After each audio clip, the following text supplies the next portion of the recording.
reader. I'm Maddie, and I pointed correctly. This is Omar. I'm the Uncanny Omar. What am I doing on this side, though? It's because I entered first. I entered Oh, the video first. well done. Okay. Well, thank you for doing that. I was having issues with my mic, so thank you everybody for joining us. Yeah, so we are still in our Spooktober reads. So this time we're doing Nailbiter, which is, I think, a very great pick. Spoilers. I think Omar and I both jumped on this and got the 3 hardcovers when they were on sale at In Stock Trades. We got pretty good deals on these, and they had their own variants too. So, yeah, it was the DCBS variants is what I ended up getting. I think there was like a big sale that was either, I want to say 60-70% off. It was insane. Yeah, it was crazy. So there's no reason not to. It was definitely worth it. Now I went in and bought them blindly. Like I had no idea what this was about, right? Yeah. So this is, Nailbiter. There's a total of 3 volumes, 3 hardcovers, or I want to say 6 trade paperbacks. Is that correct, Maddie? Yeah. There's my mic camera. So, as Wonder Maddie has probably explained, we are going to be doing this with spoilers. Yeah. But luckily, I still, even though you're watching us now, just know that, even though there is spoilers, I don't think it's going to detract too much from your reading experience should you go and read this later. Absolutely not. Yeah. So here is a question or an answer. That is a great picture. That looks like a good friend of mine, Jess Bragg, when he was in his younger days. Probably this is back, I want to say, this is pre-sinking of the Titanic. Nice mustache. Man, it was popular back then. That's how you showed you were high society. You had that kind of stash. So these are places you can get omnibuses for Mark, who was asking.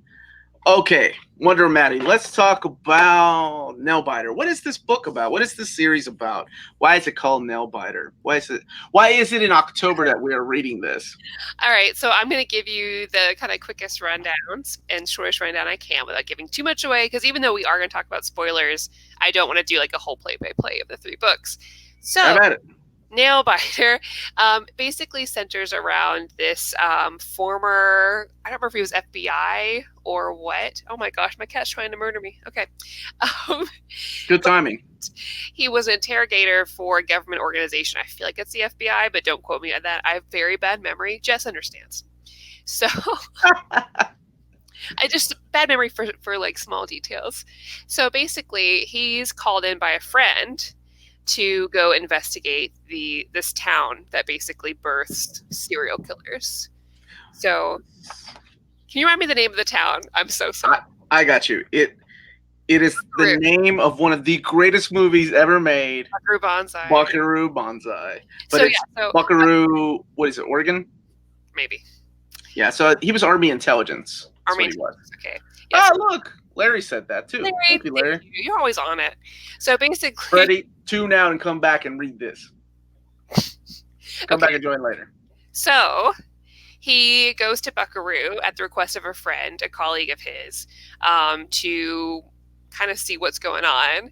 But once he gets there, his friend's missing. So he gets sucked into Buckaroo.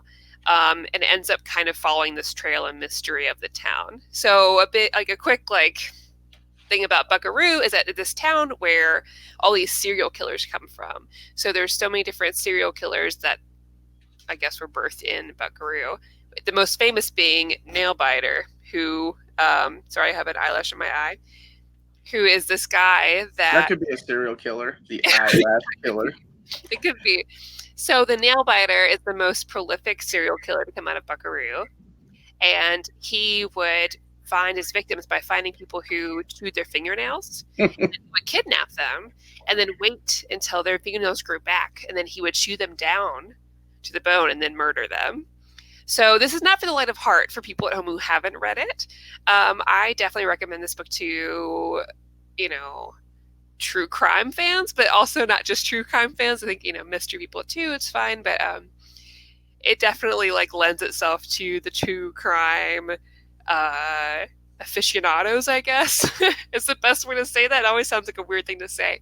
But you kind of get dragged into this hometown story mystery. You've got your local people that have always dealt with this, who have connections to different serial killers from the town, and you have this main guy that's just trying to figure out what's going on. Now he's like, he also had killed somebody, so he's kind of in the midst of a trial sort of deal. Like he's awaiting a trial because he had killed someone during an interrogation. And he was about to end his own life before he got his call from a friend.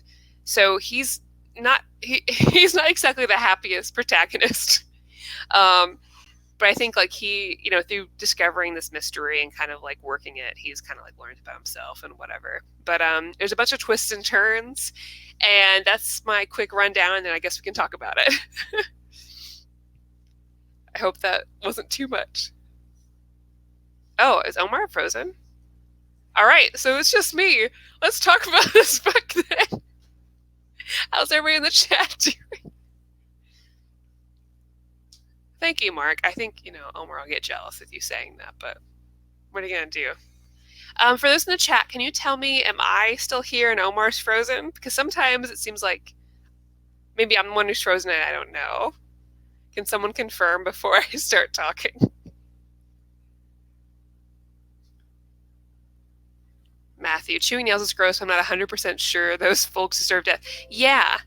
Like I'm not gonna lie, I used to have a nail biting problem, but I mean, come on. It's the Maddie all the time channel.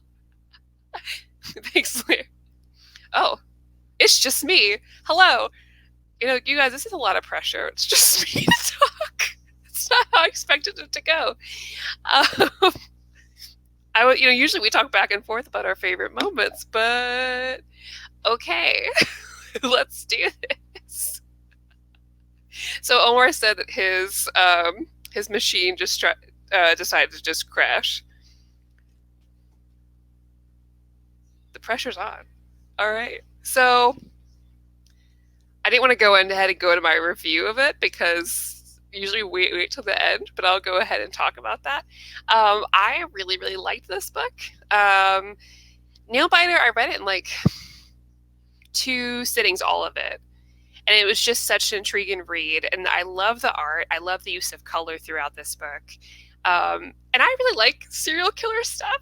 So, before spoilers, okay, is this book worth reading? I think so. Now, we'll give our full review at the end, but I really do enjoy it. There is a lot of people are torn over the ending of the book. A lot of people like it, a lot of people don't like it. An ending can really make or break a whole series or a story, But it didn't bother me. Now, I really liked it, but then again, maybe I've missed something I should be upset about. I don't know. I really liked it. I thought it was really fun to read. I haven't read this over the weekend, could not put it down. I agree. Like, this is my jam. So I just like inhaled this book. But I love horror and I love like true crime stories. And I think, one of the best parts about this book, getting into a little bit of spoilers, is just learning about all the different serial killers. Because as you start to get into Buckaroo history, they start going through these like profiles of all these different serial killers, and they're all crazy. Like you've got this female killer that, well, she didn't even kill anybody, I think, but basically she would kidnap these dudes and then cut out their like tongues, and then I guess torture them and parade them around town, like guys that would harass her. And then you also had like a Mexican wrestler serial killer that would kill people with wrestling moves. Yes, the blonde. Man, I'm so glad you guys are here to help me with this, because when I read these books, I inhale them. And I remember the overall story. It's more than enough to talk about it. But then the small details and names, I'm so bad at. And my books are right there. But if I get up, I'll be away from the stream. So I have to wait till Omar gets back to grab them. But for those of you who read the book, do you have any favorite of the serial killers list? There's a guy that burned down the town. I don't know if you guys had like a favorite one. What is, I guess, unique, but like potential controversy? Some of the reviews of these books that people just like, I'm really upset that you maybe have feelings or feel bad for the serial killer, because the Nailbiter is kind of portrayed in an interesting way. Which, I mean, I wasn't too surprised. I guess, like, you want to humanize everyone that's in the story. The dude with the bees was lit. Absolutely, Clark. I totally forgot about the dude with the bees. I thought that was great.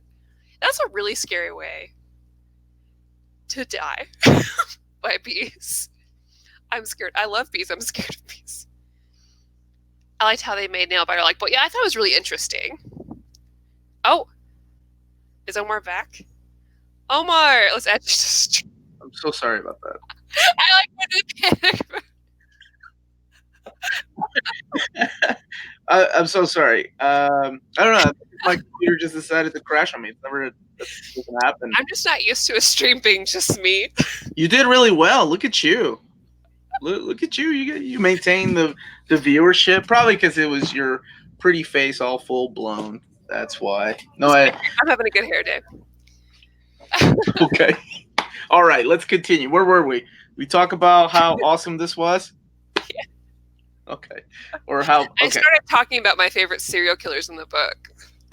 Yeah, I was a big fan of the blonde. She was one of my favorites. Okay, now that you're here, I'm going to grab my books really quick. They're just right here. Sure. Was there any questions in the chat that anybody wanted to know that I could answer that Maddie didn't? So I just recently reread these. Thank you very much, RC. I appreciate that. I happen to think I'm okay. Amanda was the names person on the show. I suck at remembering names too. Were you trying to remember names?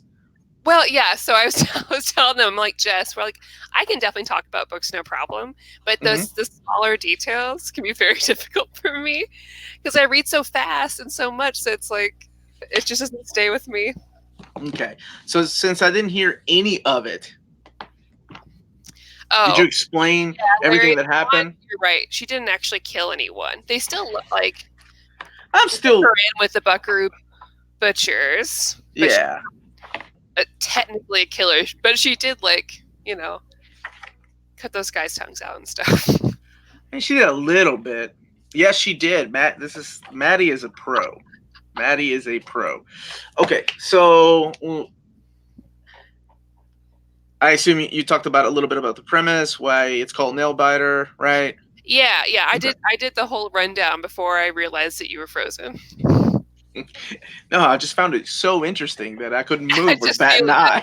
Oh, he's just really concentrating. I'm really focused on what you had to say. Have you ever known me to be like that and not interrupt what you're saying? No. Okay. So what I will say that I have mixed feelings about this series. All right. I went into it with a blind buy, right? I had no idea what it's about. I was hooked because of these covers. I was like, okay, that's some nice contrast. That's red on black. Oh yeah, nice. They're pretty. They're pretty. Right. I'm in. I don't know what this story is. I have no idea what the artwork's about. I have not read anything by Williamson, nor have I seen any of the artwork by Mike Henderson. So I was curious. And while I enjoyed the story and the premise, I thought the premise was cool. I was hooked from the beginning. I'm like, oh shit, a whole town that spits out serial killers? Of course I'm in. This is awesome. And they're all different. And it's goofy different too, right? Like it's almost like they're collecting, almost like the reason why I enjoyed Lock and Key so much, because each goofy key did something different, right? Whereas this, don't leave us. Don't leave me, Joe. I've disappointed you several times. I don't like. But I do want to talk about the artwork, though. I do want to talk about the artwork. Yeah. But the story, like I said, I was hooked and I wanted to know more. And then I don't know what happened, but I believe it was issue 7 that I'm like, I'm done with this book. And I remember messaging you. Oh, and I was like, hold on, let me show them why. There's a certain guest star in issue 7 that appears. It's Brian Michael Bendis shows up, like the writer, not the character. Brian Michael Bendis, the comic book writer, shows up. And honestly, it was I don't know, it felt out of that issue felt so out of place though. I had no idea what did it do? That and then the following issue with the lady trying to come into the state of Buckaroo to deliver the baby. Yeah. I don't know, it just seemed out of place. Like it slowed the pace down of this story that was going on. So what did you make of the chapter with Bendis? Actually, it wasn't that bad, honestly, Larry. It wasn't that bad. I was just kidding. I just thought it felt out of place, like it slowed down. I don't know. I didn't dig that. What I also didn't dig, there were a lot of things that were... I will say that, I really liked the story. I really enjoyed it. The only thing that tripped me up that I didn't really enjoy and I wanted to just move through was the / crossover. Yeah, and that's collected in volume 3. And that one can be ignored. Because that also puts a big damper on the enjoyment of the continuing story. I don't hate Bendis. I think he's a wonderful human being. I just don't enjoy most of his writing. Yeah. And I don't mind when writers show up. I mean, it's like, Grant Morrison showing up in Doom Patrol. Or, I'm sorry, Doom Patrol, Animal Man. How dare I? But I think, that was the thing that I didn't enjoy. I think there were missing parts of the story that just show, like, one scene, everybody's together by the water, like the lake, right? They're coming out of the water from that water temple, the underground water temple. Yeah. And all of a sudden, the FBI agent in the next issue is tied up. And you're like, wait a minute, did I miss that? I feel like when people get knocked out, it's not shown in the book. It's so weird, and I know it's nitpicky, and I'm smart enough to put 2 and 2 together and figure it out what happened. But it also happened with what's his name,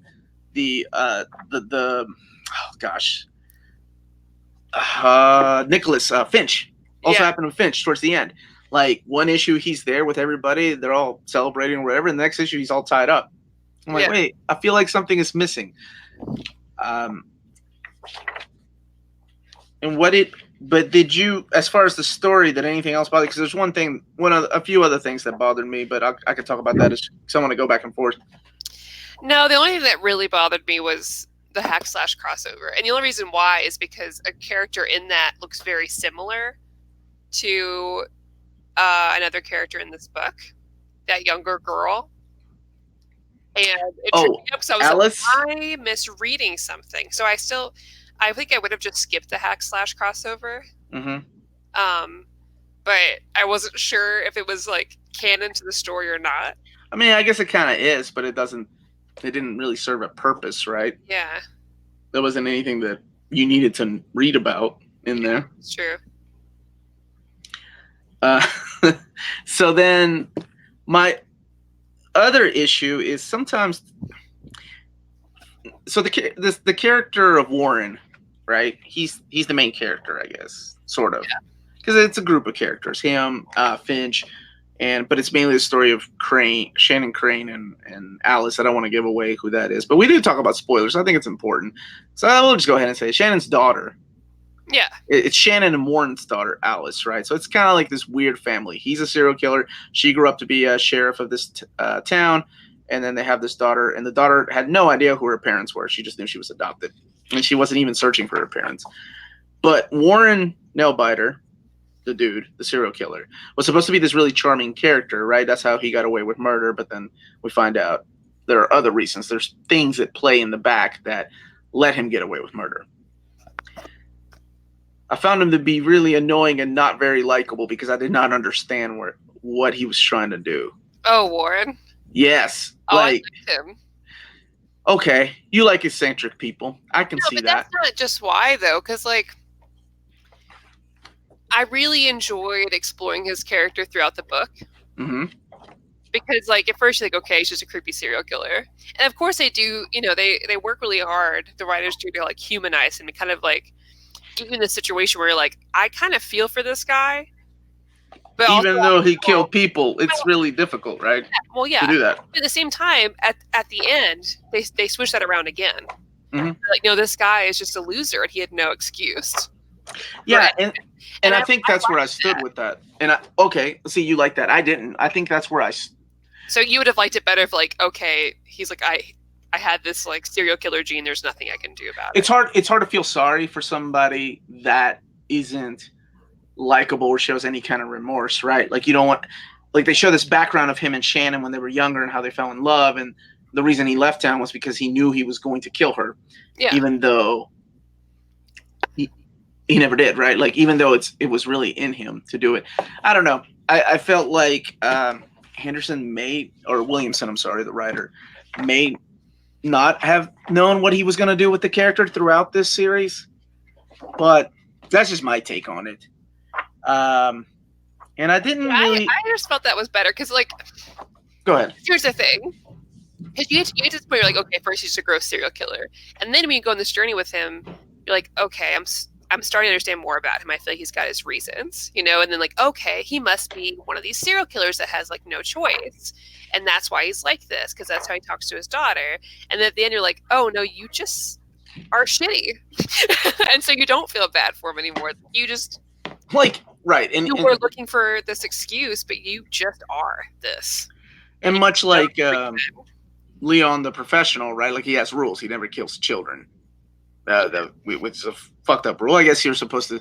I guess for the same reason people sympathize with people like characters like Dexter, right? Serial killer, but yeah, only kills guilty. But I don't know. There was just I found him kind of annoying. I kind of felt like Finch when he was driving the car, and you know he tells him about Alice. Like that's how he finds out about his daughter. He's like, I have a daughter, and he just bites his hand, and they like there's no explanation. Like he's just so weird and wired. He's like, I'll help you out. I'll lead you down to the tunnels, and then he disappears. And they keep trusting this character. This is a sheriff of a town, and yes, it's her ex-lover and an army intelligence guy. And they keep like, yeah, sure, we'll go on a car ride together, man. I don't know. It was just a little. Maybe it was a little too far-fetched. I wanted more. I know it's ridiculous, right, to say you wanted a little more realism in these stories. Yeah, but I also think he's just not your type of character at all. You don't like real, like, this guy is slimy. I like slimy, charmy characters. I'm okay with that. I don't think his charm pulled off that well because he was kind of almost like a bumbling idiot. That I did appreciate his pop culture references to 80s movies and classic horror movies, but that was about the only thing. How did you feel about the ending? Because we're going to talk about the ending, because I think the ending is something. To me, like a story can be phenomenal, and I've said this many times on this show, and then the ending just completely screw it up because it was so bad. Or it can be an okay story, and then the ending is so phenomenal that you're like, oh man, that was such a great story. So you have you enjoy it so much more. Yeah. How did you feel overall from beginning to end? Because it's 30 issues. What did you think? I don't remember it bothering me. Okay. So I would read a book right before the show, so I remember all the details. Yes. I'm familiar with that idea of doing that. I don't remember having any problem with it. I mean, It's not what I expect it to be, and it's it's not exactly the most satisfying thing, but I liked it. I liked kind of the happy ending for some of our characters. I was happy about it. I don't remember having a problem. I know some people do, and I don't know why. Like, I don't... Oh, do people have a problem with the ending? Mm-hmm. A lot of people, like, they liked it, but didn't like the ending. I liked aspects of the ending. One of my things that I don't like about horror movies, and I swear I'm not snooty at all when I say this, but it happens a lot in American horror movies, is that there's an explanation for everything. Yeah. I hate that, right? Because to me, one of the most horrific things that could happen is like, the fear of the unknown. Like not everything has to be explained. Things just happen. And I kind of wanted some more supernatural elements in this. And so the explanation of the whole blood and the trial. I like the idea of bringing 12 serial killers into this town for experiments. And apparently this doctor is ageless, the forensic scientist, right, that works for the police force. He turned out to be the master, and Because at first, you have this Jason-like character. What's his name? The Butcher? Yeah. The guy that's going around. Joe, you've been watching the show for over a year. Really? It took that long? He's going around chopping everybody up. He's just supernaturally strong. And you're like, okay, this guy's obviously possessed by some demon. No, he's just like a nerdy dude that just, was one of the original killers. They put a mask on him and made him the Butcher. Because that's what the Master was trying to do, right? Like, get a new Butcher. Mm-hmm. So, the ending, so the explanations of that, I was like, okay, I guess that's fine. But what bothered me the most is at the very end when they're about a year away, right? Everybody kind of gets their own happy endings. And so two things.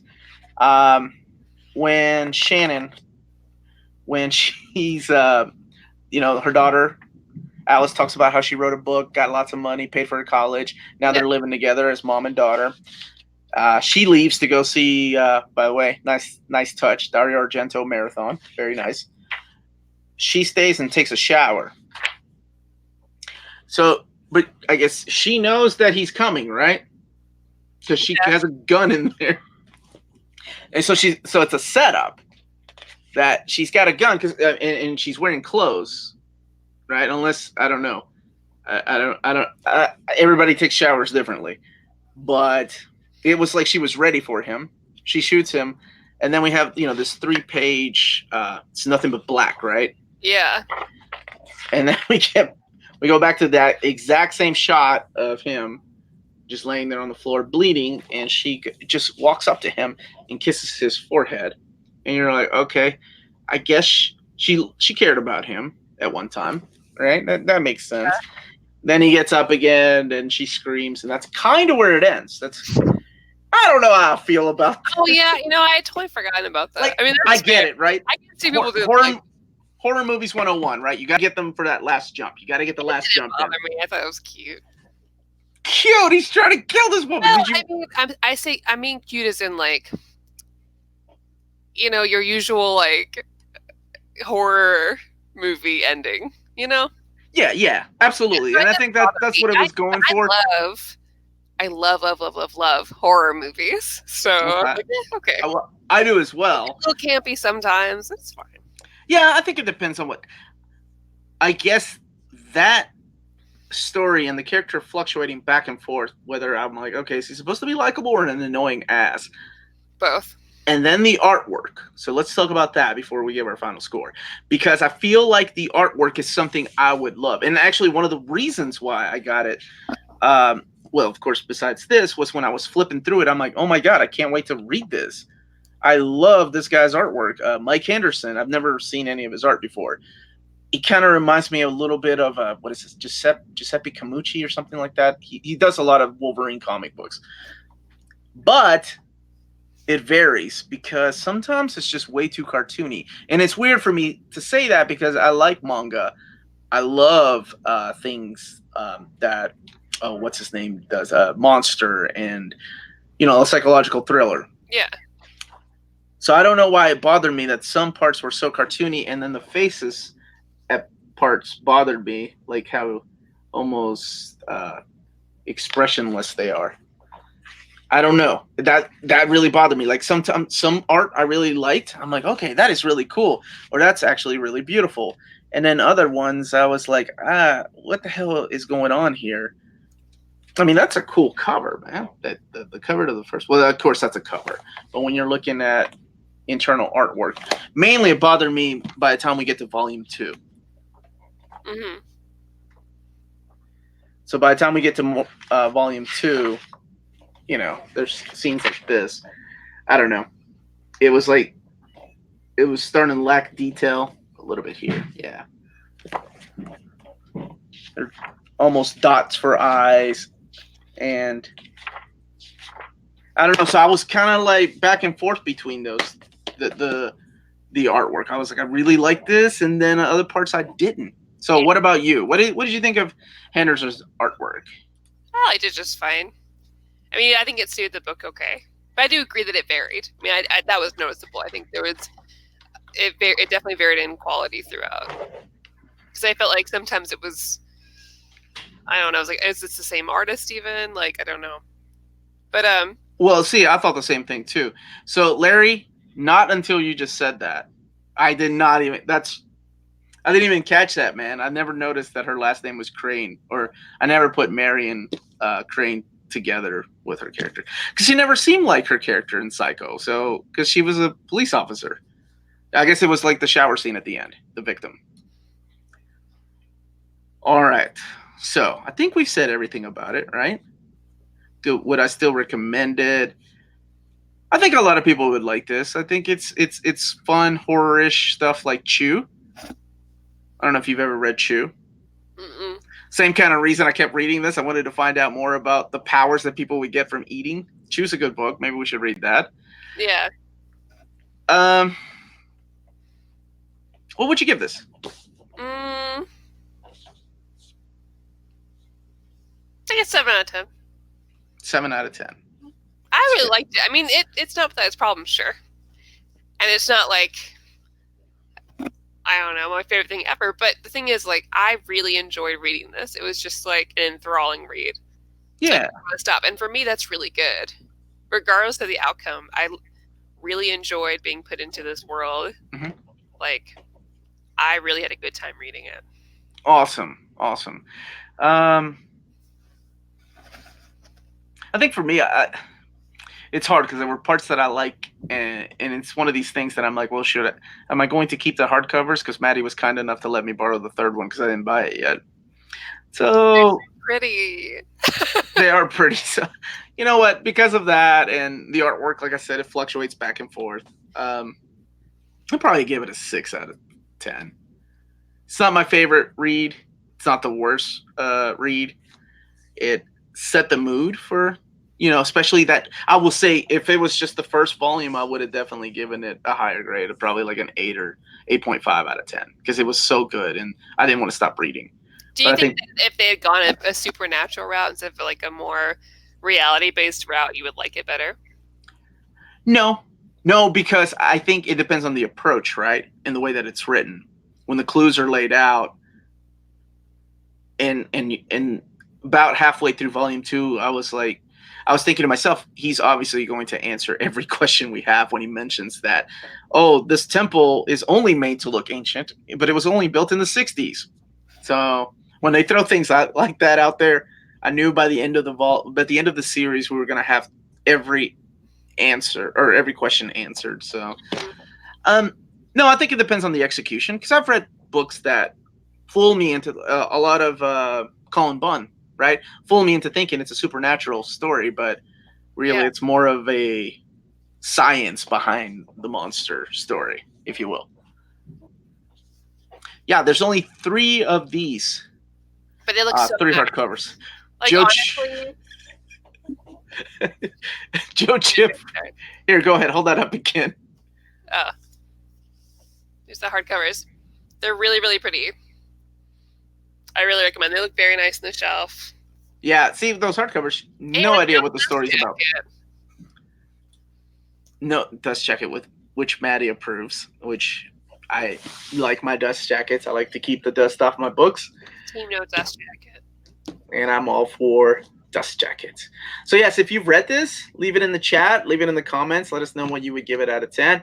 That's a 6 out of 10 from the Uncanny Omar. Wonder Maddie gave it a 7 out of 10. I still think if you enjoy things like Chew, you would probably end up liking this. Now, next week, the week of the, 14th, right? No, 15th. Week of the 15th, we're going to be talking about, what did we decide? Walking Dead. That's right. Maddie's never read any of the comic books. So we decided I played all the Telltale games, but I haven't read comic books. So I'm trying to figure out, I want to say that we're going to read all the way to issue 48, which is the 4th hardcover. They're a quick read if you've never read The Walking Dead and you want to read along with us. Where the hell am I Walking Dead? Oh, there they are. So I think it's the 4th hardcover. Because there's 12 in each. Sharknado. Oh, man. Yeah, show that again. Or, honestly, I've read them once, and I'm not a big fan, so I like to go back and read them. Like, I swear, it's one of those stupid books that I keep reading, just like I watch shows. Like, I'm too old for that. I need to stop and be like, no, there's no point in watching the rest of Weeds or Orange is the New Black. I'm not enjoying it. Why am I still watching it? For some reason, I still read all these books. I'm like, I haven't liked Walking Dead really since the beginning. Why am I still reading it? And then I look at my shelf and I have all 16 of the hardcovers. Yeah. I'm excited to talk about it. I mean, because I used to watch the show a lot. I kind of fell off, but I love Telltale games, which are set more so in the comic book universe, really. It's a lot different. I used to live across from where the comic book started. Well, look at that. I've had the creator in my basement. Hospital. I've had Robert Kirkman in my basement before. Oh, really? Nothing sexual. Just had him here. It was when we used to do a podcast for About Heroes. He was, I mean, that was before he became Hollywood Robert Kirkman. He was huge. Like, he would go to these small little comic book shops and do signings. And I asked him if he ever wanted to be interviewed. Because he had done a comic book called Battle Pope. I never got into Walking Dead that much. But, yeah, he was a nice guy. We had a...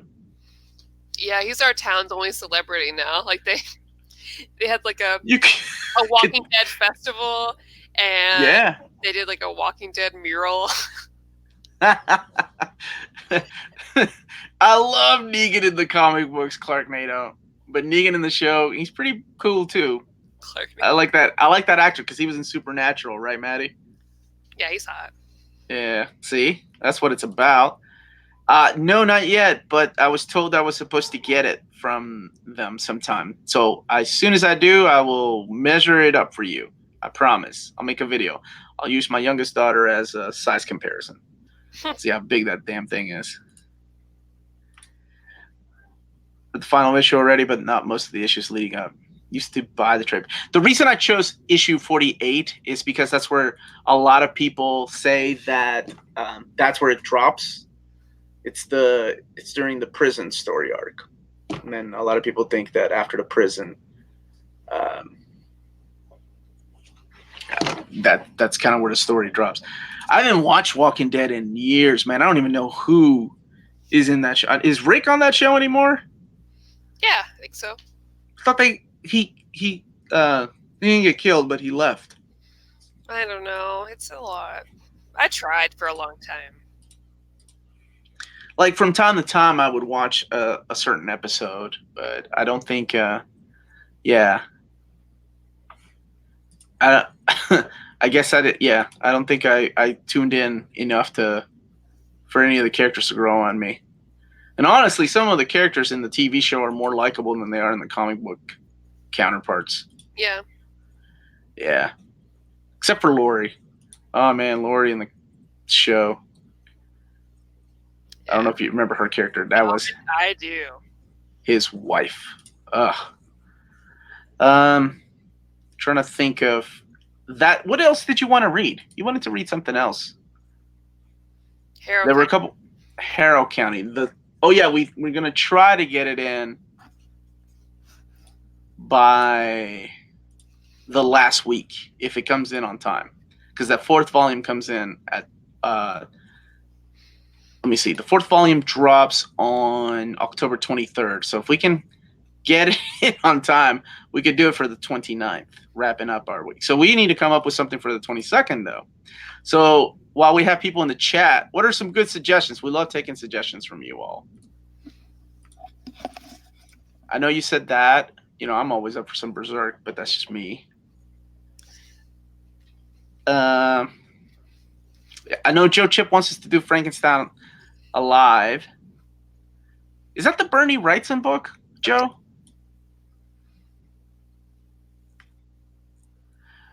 I can't remember if that's Bernie or not.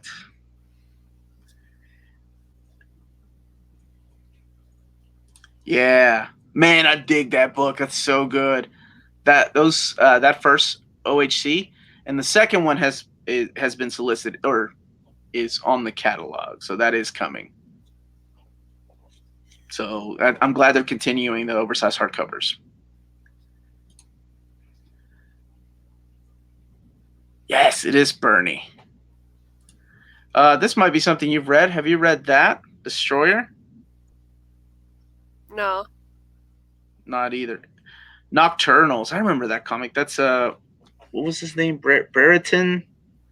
Dan Brereton, I think, was the name of the writer and artist. Yeah, I know they've done like a creepy presents Bernie too. The Blackest Night issue, maybe. Ooh, Blackest Night would have been cool to do too. Yeah, I mean, I've read that, so.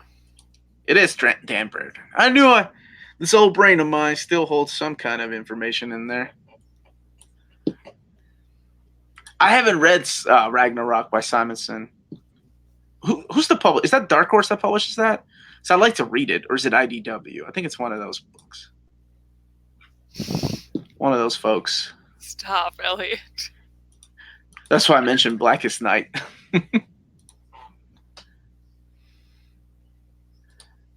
It is. It's good horror. Okay, so Ragnarok is IDW. Cool. All right, let me look at my shelf really quick because I would love to do something classic too, like a Tales from the Crypt volume. We could do another volume of Hellboy, but we can do Hellboy anytime, really. Yeah. Spawn. Oh my god, I'd love to know what you think of Spawn.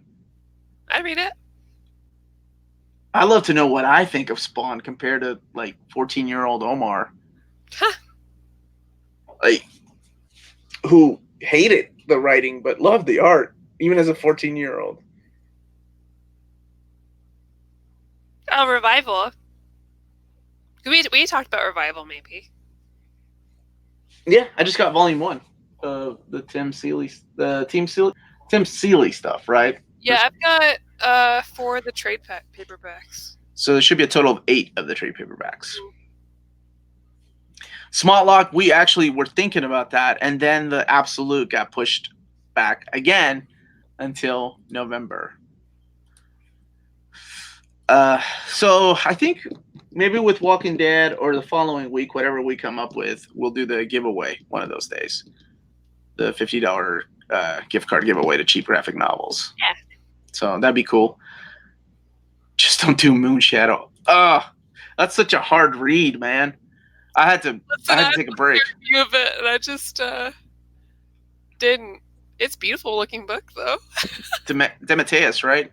Yeah. I got it for that creepy artwork in the cover. And then I read like I guess what is known as the first graphic novel and then issue 1. I'm like, I need a break. My head hurts. That's almost as dense as reading the First Kingdom. Yeah. That's a little too text heavy for me. We're trying to keep it to fun. Tomasi's House of Penance. There's a lot of Colin Bunn books too. Maybe we can, spread out the love for some horror throughout the year, because there's a lot of Colin Bunn stuff that I think is really good. I did a reviews and a flash on this, but I think you'd like it. Blood Feud. Yeah, you ended up liking it. I really enjoyed Blood Feud. Yeah, I thought it was really fun. I'm gonna have to check that out because I like all his other stuff that he's done. Yeah. Let's see, what else? Is that it, Maddie? Wonder Maddie, is that all? Tomorrow will be the final House of X and Powers of 10 review and the final issues where I'm going to be giving away probably to, I think, 5 people. So it's going to be a total of like 25 people I'm mailing these books out to. It's going to be fun. There's a couple people overseas too, so y'all gonna break a man's wallet. But that's okay. It's just showing my love for you all. And Marvel was kind enough to send them my way, so there's some really cool variants. And Maddie's got you got a haul video coming out tomorrow, right? Yep. Maddie's got her haul video tomorrow, and then our panel video on Thursday. Friday is Maddie's book tour. And then Saturday, I'm doing my top 20 most wanted DC Absolute format books. Like what books I think would benefit from the DC Absolute format. And I'll probably break that up into 2 parts because I know I like to go on. I go with the good intentions of like, this is going to be short. It's going to be 5 minutes tops. And then I'm like, oh my God, it's 20 minutes. I need to break this up more or reshoot it. Yeah. No, Amanda and I have reviewed Gideon Falls Volume 1. So I haven't read anything past that. And DC cancels books just to spite me. I just want everybody to enjoy Starman, dude. How the hell are they going to cancel Starman? That's just mean. Anyway, anything else, Wonder Maddie? Nope. All right. Well, would you do us the honors of signing us off? Absolutely. So, guys, thanks for watching. Check us out again this time next week when we review Walking Dead, it looks like. Looks like 1 through 48, or the first 4 volumes. If you're catching us later, feel free to comment below and tell us what you thought of Nailbiter. We'd love to hear it. Any recommendations for books you'd like to see us read and review.